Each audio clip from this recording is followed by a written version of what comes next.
ನಯನತಾರ ಅಕ್ಕ, ರಾಯತ್ ಅಮ್ಮ, Kiara ಅವ್ರಮ್ಮ first half ಅಲ್ಲಿ ಕಿತ್ತಾಡ್ತಾರೆ, ಸೆಕೆಂಡ್ ಹಾಫ್ ಅಲ್ಲಿ ಒಂದಾಗ್ತಾರೆ ಅಂತ ಕನ್ಸ್ ಕಾಣ್ತಾ ಇದ್ರೆ ಡಿಸಪಾಯಿಂಟ್ ಆಗೋದಂತೂ ಗ್ಯಾರಂಟಿ. ಇದು ರೆಗ್ಯುಲರ್ ಮೂವಿ ಅಲ್ಲ, ಎವ್ರಿ ಇಂಚಲ್ಲೂ ಪಂಚಿದೆ. ಯಶ್ ಮೂವೀಸ್ ಅಲ್ಲಿ ಎಂಟರ್ಟೈನ್ಮೆಂಟ್ ಮೋಸ ಆಗಲ್ಲ. ಗೂಗ್ಲಿ, ರಾಜ ಹುಲಿ ಮಾಸ್ಟರ್ ಪೀಸು.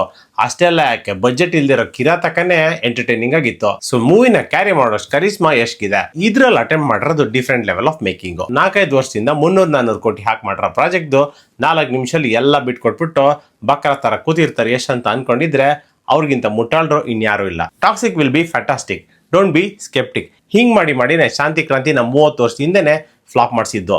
ಬೇರೆ ಭಾಷೆ ಬಗ್ಗೆ ತಲೆ ಕೆಡಿಸ್ಕೊಬೇಡಿ, ಮನ್ಸಿನ ಯಾವ್ದೋ ಮೂಲೆನಲ್ಲಿ ಫ್ಲಾಪ್ ಆಗ್ಲಿ ಅಂತ ಕೆಲವ್ರಿಗೆ ಆಸೆ ಇರುತ್ತೆ. ಇದು ಕನ್ನಡ ಮೂವಿ, ಕನ್ನಡದವರು ರಿಲೀಸ್ ದಿನದ ತನಕ ದಡ ಸೇರ್ಸೋದು ನಮ್ ಕರ್ತವ್ಯ. ಆಮೇಲೆ ಮೂವಿ ಚೆನ್ನಾಗಿದ್ರೆ ಬ್ಲಾಕ್ ಬಸ್ಟರ್ ಆಗುತ್ತೆ, ಇಲ್ಲ ಅಂದ್ರೆ ಅದ್ರ ದಾರಿ ಅದ್ ನೋಡ್ಕೊಳತ್ತೆ. ರಾವಣ ಬಂದ್ರು ಆಡ್ಕೊಂತಾರೆ, ರಾಯ ಬಂದ್ರು ಆಡ್ಕೊಂತಾರೆ.